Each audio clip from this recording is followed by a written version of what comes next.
ថ្ងៃក្រោយអូនចាចេញសពធម្មជាតិផ្ដើមប្រែប្រួលឡើងកុំស្រួលកុំដើរផែនដីក្តៅស្ទើររួមមិនបានសាច់បាក់សៃក៏លែងហើទឹកភ្លៀងរាំងបាត់ដានរហោស្ថានបាត់អស់សំលេងឆ្លងឆ្លើយ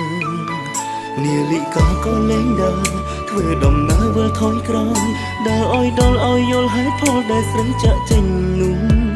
តែគ្មានអ្នកអាចដឹងបានឬមកពីបងនាងបងមិនចេះរក្សាស្នេហ៍អរគុណ